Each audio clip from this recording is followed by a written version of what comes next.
Proclamad entre las naciones su gloria, en todos los pueblos sus maravillas. Decid entre las naciones, Jehová reina. Bueno, hace un tiempo mi esposa estaba de visita en su país natal, hermoso Perú, y me envió una foto de ella en la playa del Pacífico con el atardecer atrás, y un montón de gaviotas alrededor. No sé si alguna vez has visitado la playa y hay una gran bandada de gaviotas o de repente quieres tomar una foto, de repente quieres ver si alcanzas a tocar una de las gaviotas o simplemente quieres estar en medio de esa bandada de gaviotas, pero ¿cómo tiene que acercarse uno a una bandada de gaviotas para poder capturar una foto como la hermosa foto que me mandó mi esposa? O si uno quiere acercarse a las gaviotas.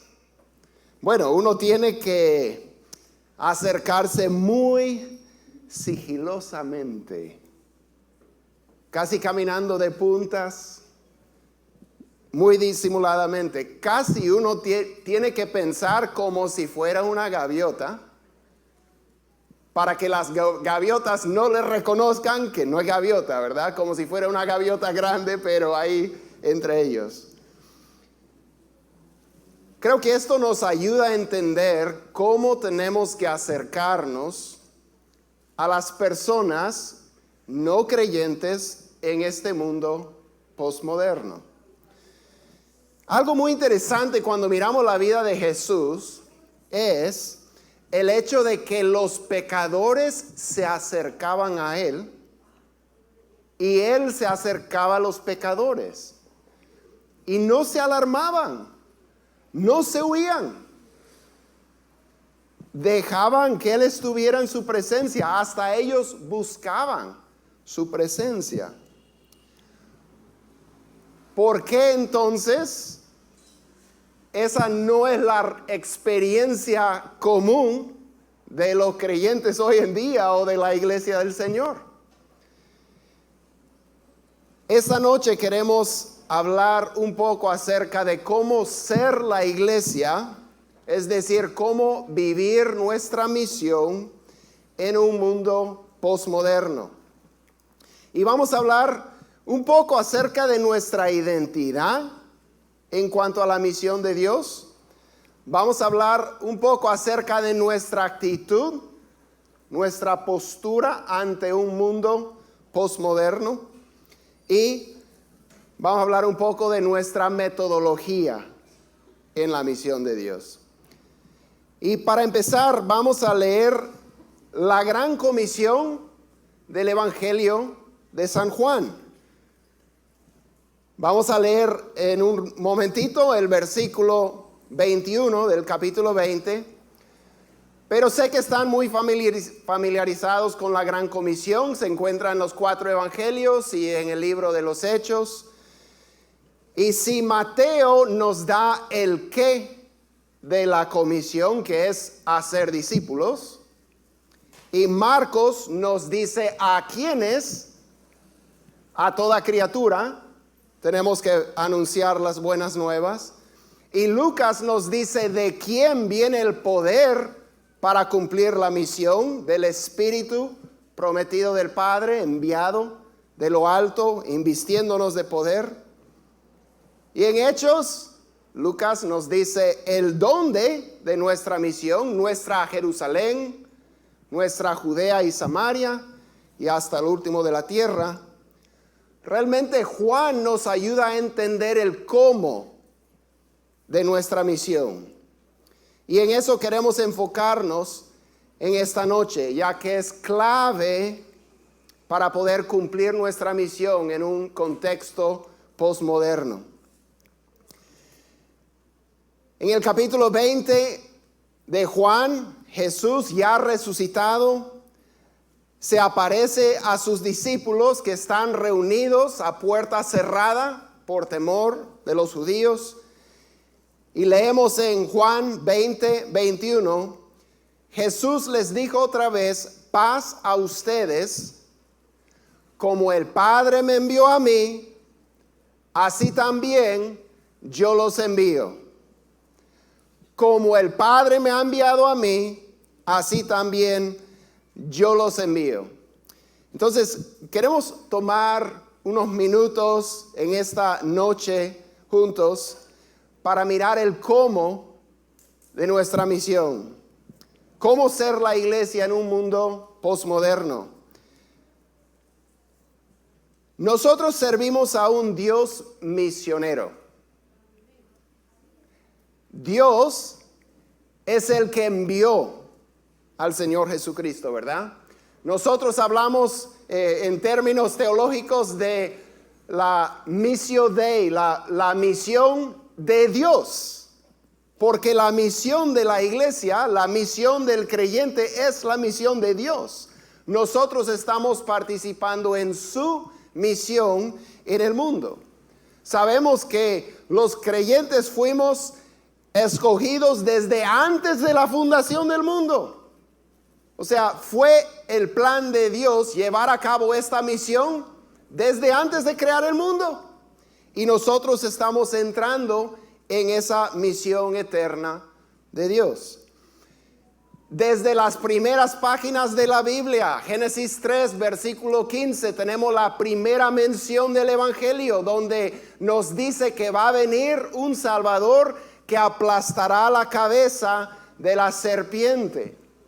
Dios siempre ha tenido el plan de llevar a cabo su misión en el mundo. En el pacto con Abraham, y no se preocupen, no vamos a pasar por toda la Biblia. En el pacto con Abraham, Dios promete que a través de su descendencia, todas las familias de la tierra van a ser bendecidas. Y luego en el cumplimiento, en la plenitud del tiempo, el Padre envió al Hijo para ser el Salvador del mundo. Somos salvados por un Salvador misionero. No solamente nuestro Dios es un Dios misionero, Jesucristo, nuestro Salvador, fue el primer misionero y el misionero por excelencia. En Hebreos 2 leemos lo siguiente: así que por cuanto los hijos participaron de carne y sangre, Él también participó de lo mismo, para destruir por medio de la muerte al que tenía el imperio de la muerte, esto es, al diablo. Y vemos que Jesús practicaba las misiones encarnacionales o encarnadas. Cristo tomó carne humana. Él se hizo uno de nosotros. Si pensamos, ¿verdad?, en la bandada de gaviotas, Cristo se volvió gaviota. Como nosotros participábamos de carne y sangre, Él también se hizo uno de nosotros. El Verbo se hizo carne y habitó entre nosotros, y vimos su gloria, gloria como del unigénito del Padre. Hemos sido enviados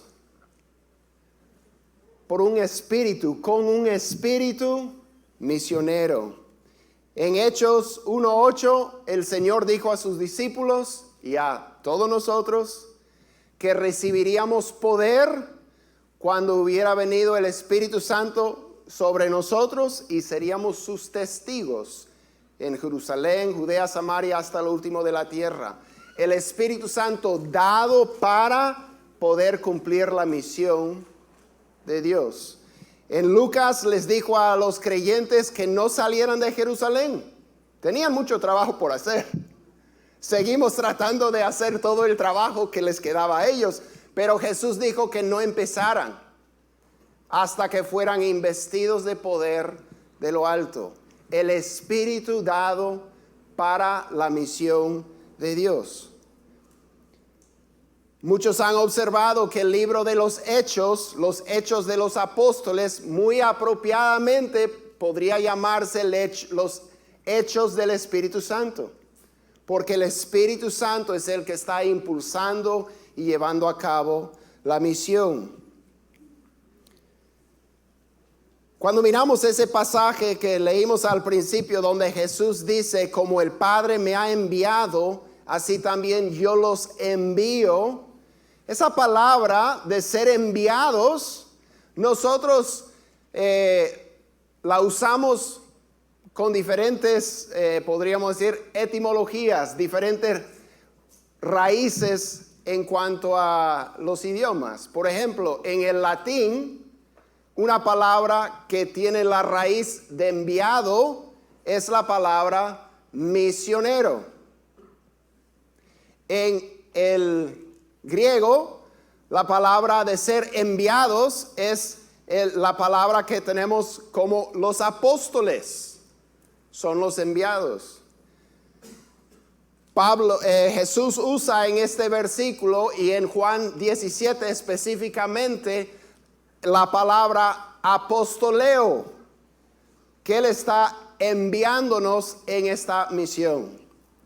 Todos participamos en la misión. Nuestro Dios es un Dios misionero. Nuestro Salvador es el misionero por excelencia. Y el Espíritu Santo es un espíritu misionero. Y cada uno de nosotros, si hemos sido salvados por el Señor Jesucristo, hemos sido enviados, hemos sido hechos misioneros. Esta es nuestra identidad. Todos somos misioneros por identidad. Misionero significa enviado en una misión. Somos enviados por el Señor. Él dijo, así como el Padre me ha enviado a mí, yo los envío a ustedes. Sabemos que la gran comisión es para todos los creyentes de todos los tiempos. En Mateo 28, Él dijo a los que estaban delante de Él, yo estoy con ustedes hasta el fin del mundo. Ellos no iban a vivir hasta el fin del mundo. Pero Él tuvo que decir eso porque Él nos está diciendo a nosotros en el 2024, en un mundo postmoderno, toda potestad me es dada en el cielo y en la tierra, por tanto vayan y hagan discípulos, y he aquí yo estoy con ustedes también en el 2024 hasta el fin del mundo. La gran comisión es para todos los creyentes de todos los tiempos. Eso nos constituye a todos misioneros. Todos son misioneros por identidad. Algunos son misioneros por ocupación, pero todos somos misioneros por identidad. Algunos son enviados lejos, otros son enviados cerca, pero todos somos enviados. Jesús dijo, como el Padre me ha enviado a mí, así yo los envío a ustedes. Todos somos misioneros, es nuestra identidad. La misión se trata de nuestra identidad, no de nuestra ubicación. No se trata de la distancia que uno viaja, sino de lo que uno hace y cómo uno vive. Dios nos ha llamado a alcanzar los confines de la tierra y los vecinos de nuestra cuadra. Nuestra identidad es que somos enviados. Somos enviados por Cristo y somos enviados como Cristo. Entonces, ¿cuál debe ser nuestra postura ante un mundo posmoderno y ante las personas que viven en ese mundo? Si somos enviados como Cristo, nuestra postura debe ser la de Cristo. ¿Cuál es nuestra actitud? ¿Cuál es nuestra postura ante el mundo no creyente? Ante las personas que todavía se encuentran muy lejos de Dios. Bueno, debemos ver cuál fue la postura o la actitud de Jesús ante el mundo. Conocemos el versículo Juan 3:17, creo que casi todos podríamos citar ese versículo, es muy conocido. El siguiente versículo, nos revela el corazón de Dios al enviar a Jesús al mundo. O podríamos decir cuál es la postura de Dios, cuál es la postura de Cristo ante los perdidos, ante el mundo perdido. Dice, porque no envió Dios a su Hijo al mundo para condenar al mundo, sino para que el mundo sea salvo por él. Dios no envió a Cristo al mundo para condenar al mundo. Eso significa que Cristo no nos ha enviado al mundo para condenar al mundo. Cristo nos envió al mundo para que el mundo sea salvo por medio de él. Emilio, Dios no te quiere matar. Dios te quiere salvar. ¿Verdad?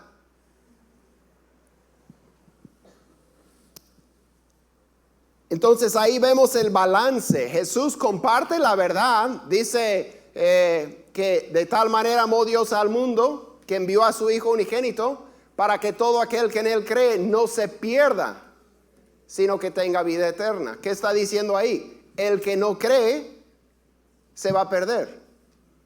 Está diciendo la verdad, pero la dice con una postura de gracia. Su meta es que la gente se arrepienta y crea y sea salva. No vine al mundo para juzgar, para condenar, sino para salvar. Podemos observar a Cristo en diferentes situaciones, cuando Él estaba con personas que estaban muy lejos de Dios. Personas que vivían vidas muy contrarias a lo que sabemos que enseña la palabra de Dios. Tenemos el ejemplo de la mujer samaritana en el pozo de Jacob en Juan capítulo 4. Una mujer redivorciada y conviviendo. Y vemos a Jesús tratarla con respeto, relacionarse, rompiendo muchas normas religiosas del tiempo para hacerlo, porque Él se interesaba en su salvación. Le dijo la verdad, pero no le decía la verdad para condenarla, sino para que fuera salva. La mujer sorprendida en adulterio, en el mismo acto, traído ante Jesús, quieren que la condene, y Él dice, el que esté sin pecado arroje la primera piedra.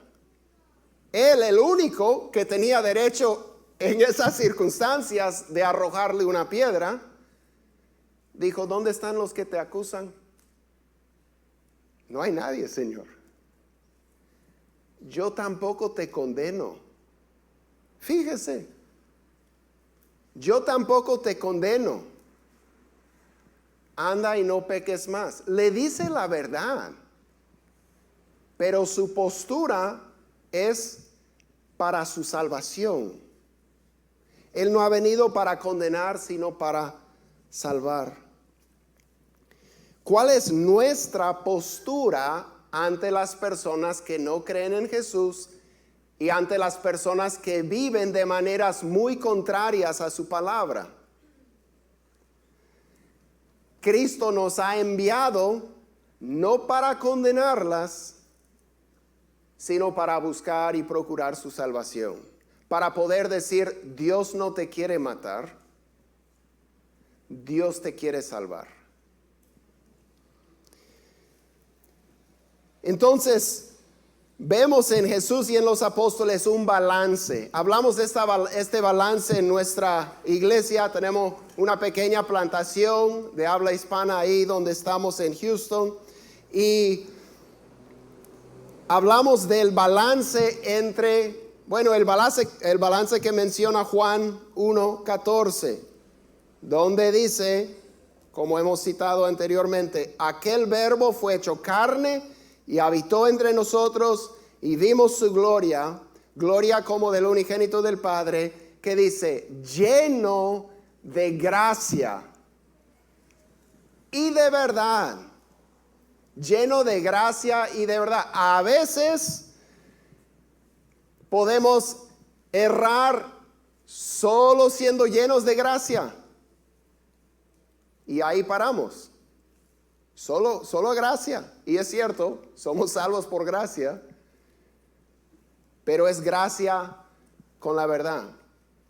Podemos ser únicamente llenos de la verdad. Y que no nos importe cómo nos sientan las personas porque les estamos diciendo la verdad.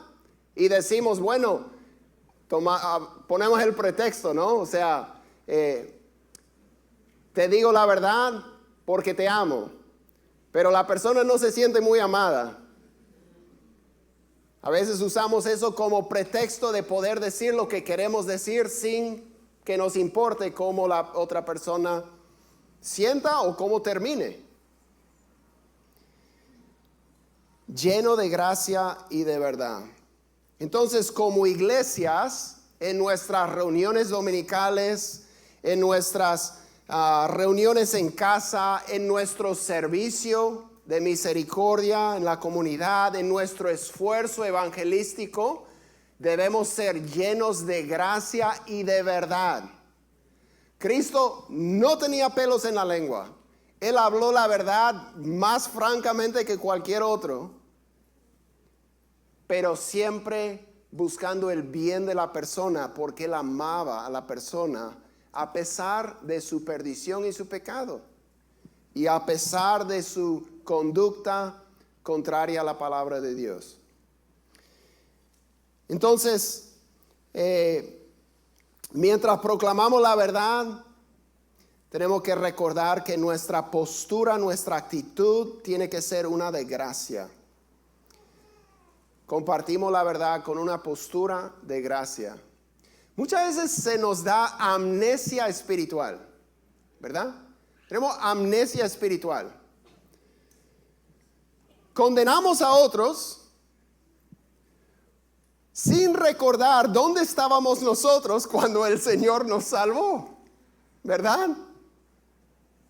Tenemos amnesia del hecho de que somos viles pecadores que no tenemos ningún derecho de estar en la presencia de Dios, pero fue únicamente por su gracia.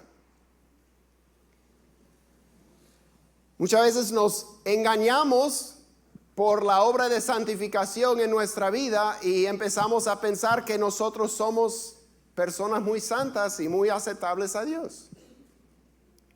Y tenemos amnesia.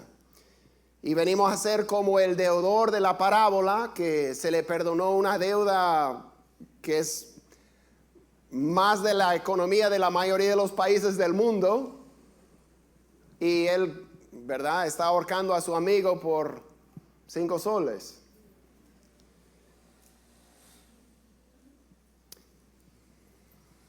Bien. Nuestra metodología. Hace unos años tuvimos el privilegio de ir a las Islas Ballestas.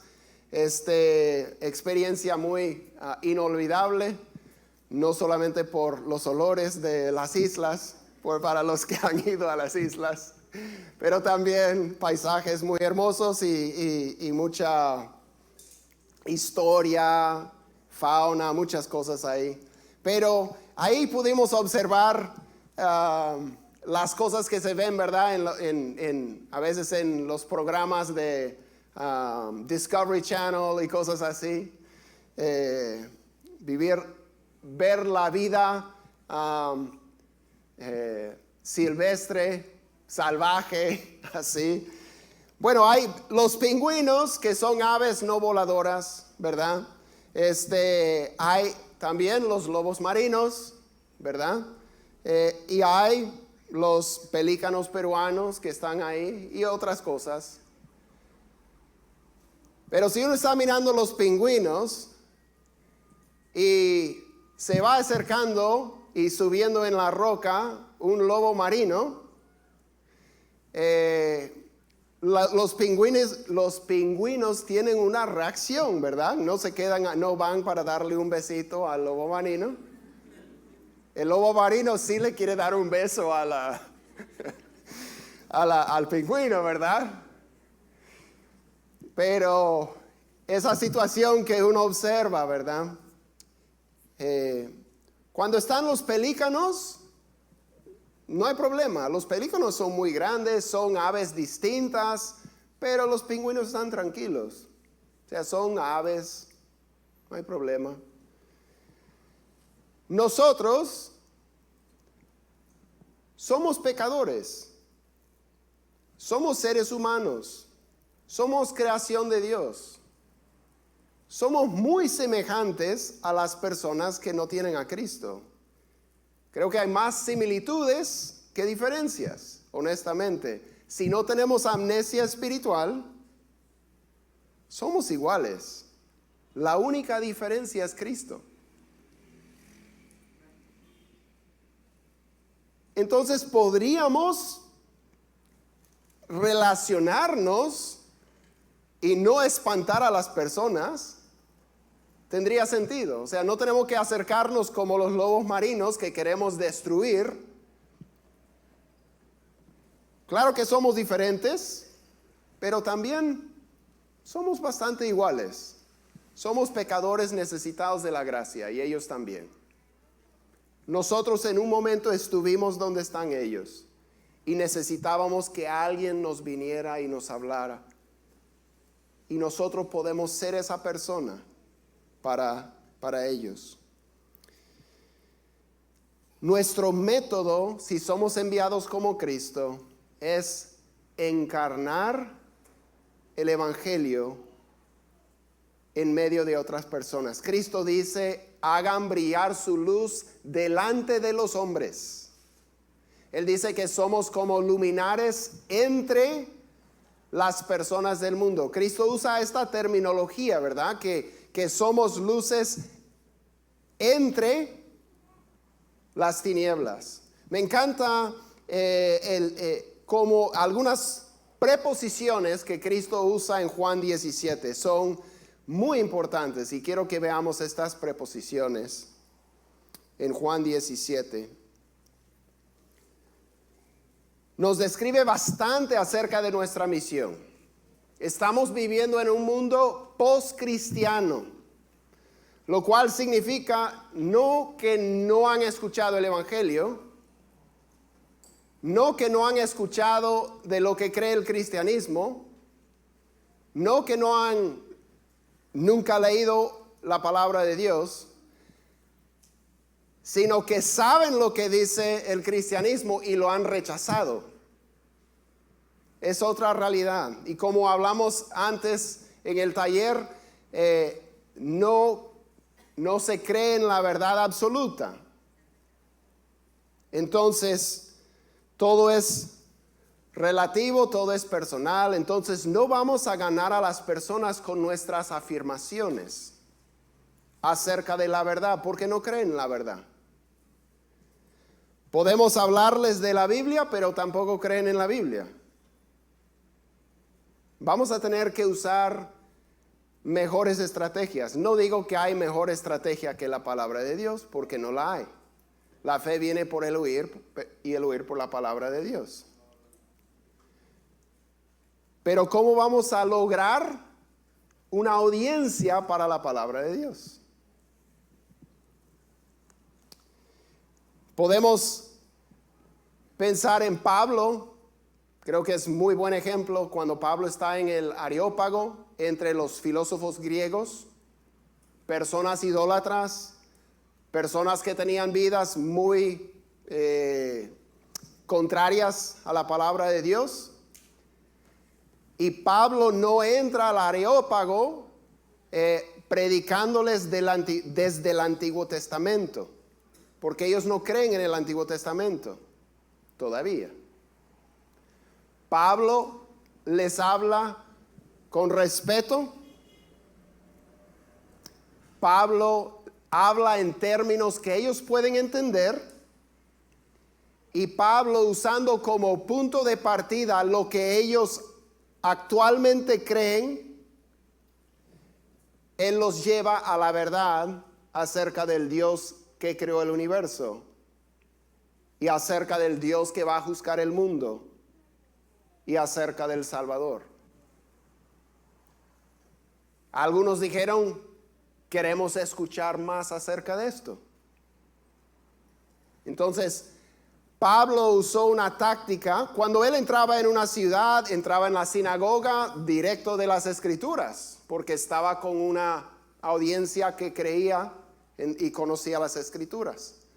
Nosotros estamos acostumbrados, muchos, dependiendo de la edad, hemos vivido en una época donde si citábamos la Biblia, la gente creía que lo que estábamos diciendo era la palabra de Dios.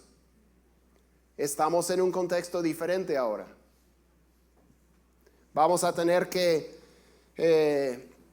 usar otras estrategias para lograr que escuchen la palabra de Dios. ¿Sí? Generalmente cuando los apóstoles iban predicando, no decían, en Romanos 3:15 dice, ellos dicen, nosotros lo vimos resucitado. Comimos con él. Lo vimos muerto y resucitó. Ellos daban testimonio de la resurrección. Bien. Juan 17. Jesús dice en el versículo 11, ya no estoy en el mundo, pero ellos sí están en el mundo. Esta es la última noche de Jesús. Está orando en el huerto de Getsemaní, orando por sus discípulos y orando por nosotros. Y dice, ya no estoy en el mundo, pero ellos sí están en el mundo y yo voy a ti. Padre Santo, guárdalos en tu nombre, el nombre que me has dado, para que sean uno, así como nosotros somos uno. Versículo 14, yo les he dado tu palabra y el mundo los ha odiado, porque no son del mundo, como tampoco yo soy del mundo. Entonces ahí tenemos dos preposiciones ya importantes. Ellos están en el mundo. Ellos están en el mundo. Ahí está nuestra ubicación según Jesús, en el mundo. Pero aclara que no somos del mundo. Hay una distinción. Estamos en el mundo, pero no somos del mundo. Generalmente, para lograr la segunda, evitamos la primera. Queremos no estar en el mundo para no ser del mundo. Pero según Jesús, estamos en el mundo, pero no del mundo.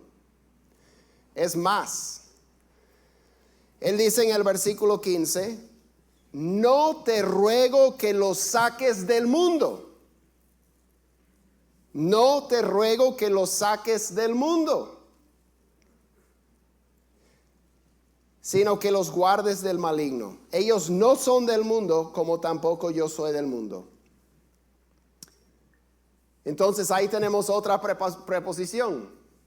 No fuera de. O sea, no es la voluntad de Dios que nosotros salgamos fuera del mundo. Hay tensión acá, porque como creyentes todos conocemos los riesgos que hay con acercarse demasiado al mundo y a las cosas del mundo. Mucho más amar las cosas del mundo. Pero Cristo nos llama a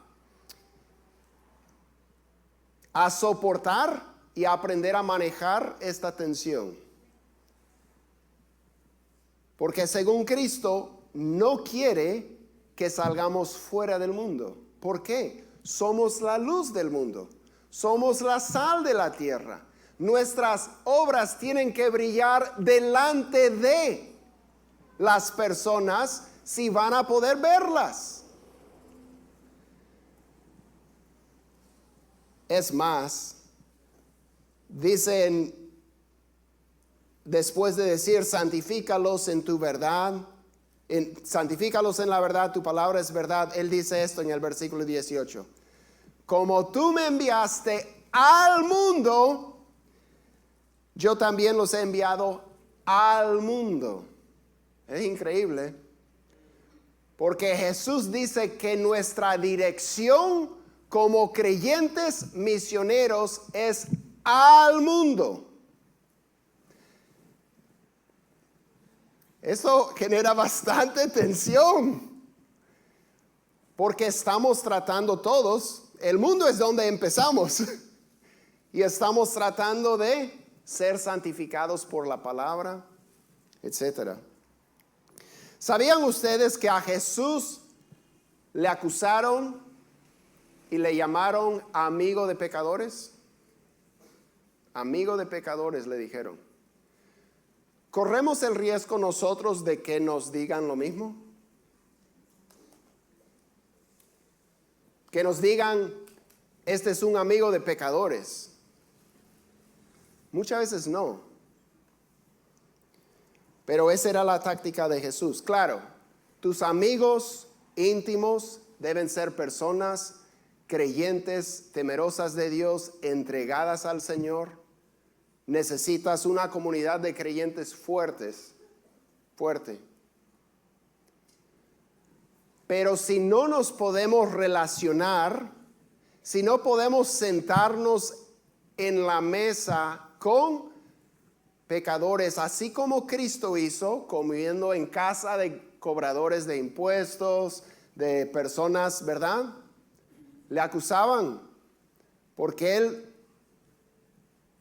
se relacionaba con personas que estaban muy lejos de Dios y cuyas vidas eran contrarias a las palabras de Dios. ¿Cómo llevamos a cabo la misión en un mundo posmoderno? No va a ser con nuestras afirmaciones, sino que yo creo que va a ser más con nuestras relaciones. Así Cristo se encarnó y vino a ser uno de nosotros, y nosotros tenemos que superar algunas de las barreras que hemos creado en otros tiempos para poder vivir de acuerdo a lo que Cristo nos llama a hacer en la palabra. Debemos ir al mundo, debemos poder vivir nuestra vida suficientemente ante los demás y entre los demás para que puedan ver lo que es ser un cristiano. La doctora Rosaria Butterfield era profesora de inglés y de estudios femeninos en la Universidad de Siracusa. Ella misma se identificaba como una profesora lesbiana liberal. Había rechazado la fe de su juventud y había venido a ser una atea, hallando a los cristianos difíciles, agrios, miedosos e intelectualmente desconectados. Era tan antagonista al cristianismo que escribió un artículo para el periódico atacando un movimiento de varones cristianos de ese tiempo. Y recibió un montón de correo atacándola por lo que había escrito y felicitándola por lo que había escrito. Pero una carta se destacaba. Fue de un pastor del área que se llamaba Ken Smith. Y Rosaria observa, fue una carta amable e inquisitiva. Él me animó a explorar el tipo de preguntas que yo valoro. ¿Cómo llegaste a tus conclusiones? ¿Cómo sabes que tienes la razón? ¿Crees en Dios? Ella dice que no discutió con mi artículo, sino que me pidió defender mis presuposiciones. Y me invitó a la cena en su casa con su familia, con él y su esposa. Ella no sabía cómo responder, así que arrojó la carta en el tacho de basura, pero no lo podía sacar de su mente, le seguía inquietando. Un poco más tarde esa noche ella fue y buscó esa carta del basurero y la leyó nuevamente. El pastor no se burló de ella, interactuaba con ella y la invitó a su mesa. Ella aceptó, justificando que esa cena sería buena oportunidad de investigación, ¿verdad? Acerca de los cristianos. Entonces ella se reunió con Ken y con su esposa Floyd para la cena. Ellos comieron, conversaron de muchas cosas y hasta Ken oró en la mesa. Ella dice, no me estaban hablando como, aquí hay alguien que necesita el evangelio. Queremos lograr cubrir estos puntos antes de terminar el tiempo con ella. Parecían más interesados en tener una relación extendida conmigo. Y como no me invitaron inmediatamente a la iglesia, yo sabía que era seguro, me sentía segura siendo amiga con ellos. La familia Smith entró en el mundo de Rosaria, conocieron a sus amigos y amigas, intercambiaban libros para leer, la trataron con gracia.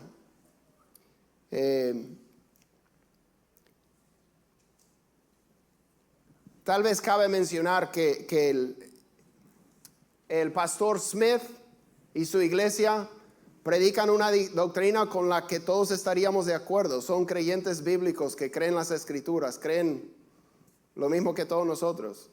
Estamos hablando de su postura ante las personas que se encuentran lejos de Dios, que es donde todos nos encontrábamos. Esa comida llegó a ser comidas regulares durante un espacio de 2 años. Y durante el tiempo Rosaria vio cómo la familia Smith vivía y amaba y hablaba acerca de Jesús. Y eso hizo que ella recogiera su Biblia para ella misma y empezara a leerla. Rosaria escribe, la Biblia venía creciendo más y más dentro de mí. Empezó a abrumar todo mi mundo. Yo luché contra ella con toda mi fuerza. Pero luego, un domingo por la mañana, me levanté de la cama de mi amante lesbiana y 1 hora después me senté en la banca de la iglesia presbiteriana de Siracusa.